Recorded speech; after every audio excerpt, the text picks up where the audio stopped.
The state of the economy today is deeply worrying.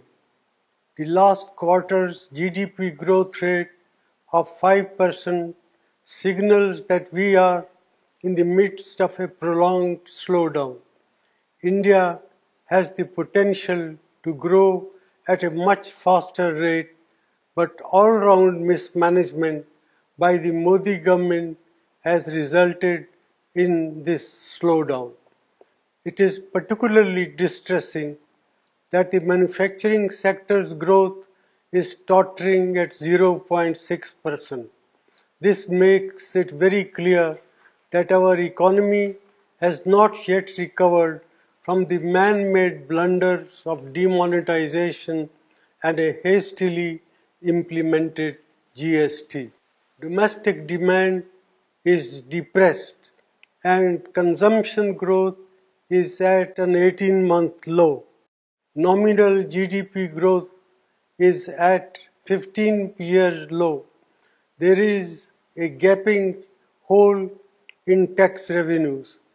Tax buoyancy remains elusive as businessmen, small and big, are hounded and tax terrorism continues unabated.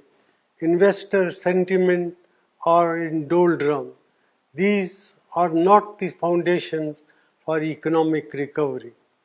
The Modi government's policies are resulted in massive jobless growth.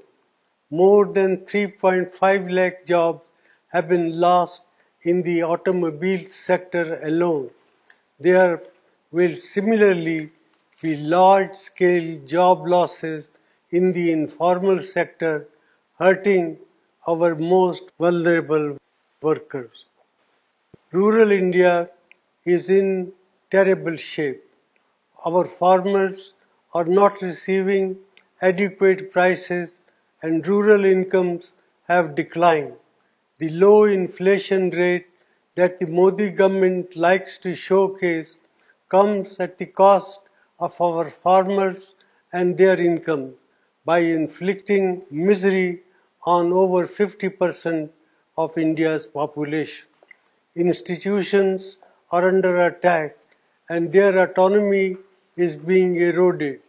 The resilience of the Reserve Bank will be tested after its record transfer of rupees 1.76 lakh crores to the government, which claims that it does not have a plan on what it will do with this windfall.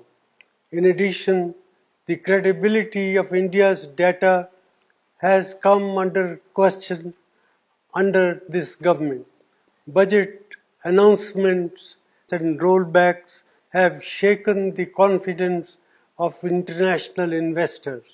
India has not been able to increase the exports to take advantage of opportunities that have arisen in global trade due to geopolitical realignment. Such is the state of economic management under the Modi government.